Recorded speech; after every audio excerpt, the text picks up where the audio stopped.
everyone. In our last video we discussed the experimental setup of two-stage reciprocating compressor.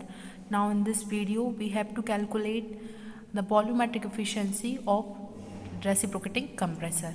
जिसके लिए हमें सबसे पहले इनिशियल मास ऑफ एयर की वैल्यू चाहिए m1, हम कितना इनिशियल जो आपका मास ऑफ एयर है वो इंसर्ट हो रहा है, वो m1 equal to P1V1 upon RT1। इस फॉर्मूले का यूज़ करके हम m1 की वैल्यू कैलकुलेट करेंगे। नाउ जो हमने इनिशियल स्टेट में मास ऑफ एयर इंसर्ट करा है उसमें से एक्चुअल कितना मास ऑफ एयर रिसीव किया गया है इन कंप्रेशर, वो हमारा m2 रहेगा। तो m2 इक्वल टू में हो जाएगा P2।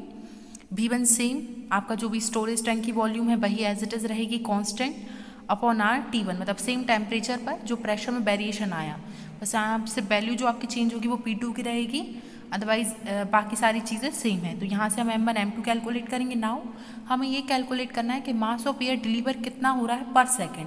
तो जो हमने m1 और m2 कैलकुलेट करा है, अगर हम उसको सब्ट्रैक्ट करें विद रिस्पेक्ट मतलब और टाइम से डिवाइड करते हैं m2 minus m1 upon t, तो ये हो जाएगा हमारा मास ऑफ एयर डिलीवर्ड पर सेकेंड। तो इस फॉर्मूले की हेल्प से हम मास ऑफ एयर निकाल लेंगे डिलीवर्ड जो कि पर सेकेंड में हो रहा है। नाउ जो स्विफ्ट वॉल्यूम जोन रहेगा उसके लिए हमें मास ऑफ एयर की वैल्यू कैलकुलेट करनी है। तो ये रहेगा हमारा एम एस इक्वल टू वही same formula M equal to P V upon R T. Swept volume zone की बात करें तो M S equal to P S V S upon R T one.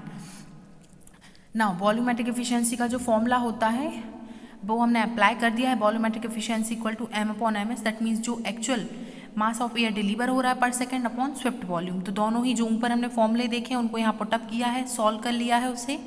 और ये हमारी कांस्टेंट वैल्यू है V1 जो कि हमारा स्टोरेज टैंक था, रिसीवर था जिसमें हमने एयर को स्टोर किया हुआ था, उसकी वैल्यू लीटर में थी 150 लीटर, तो हमने उसे मीटर में कन्वर्ट कर लिया था।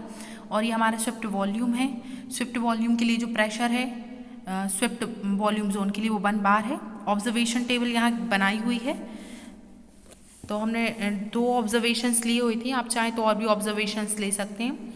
टाइम टेकन लिया हुआ है, चेंज इन प्रेशर लिया हुआ, मतलब जिस हमने जो प्रेशर में वेरिएशन लिया उसी के बिहाफ पे हमने टाइम भी कंसीडर कर लिया। नाउ इनका हम यूज़ करके निकालेंगे वॉल्यूमेट्रिक एफिशिएंसी। सो जो वॉल्यूमेट्रिक एफिशिएंसी है, अगर उसमें हम ऑब्जर्वेशन टेबल की वैल्यूज पुटअप करें तो this one hour formula volumetric efficiency. Now putting the value of V1, P2, P1, PS, VS, T and find out the volumetric efficiency. आप चाहें तो ऐसे ही और भी वैल्यू पुट कर सकते हैं डिफरेंट ऑब्जर्वेशंस वैल्यू लेके। तो this one upon answer of volumetric efficiency. Okay, thank you.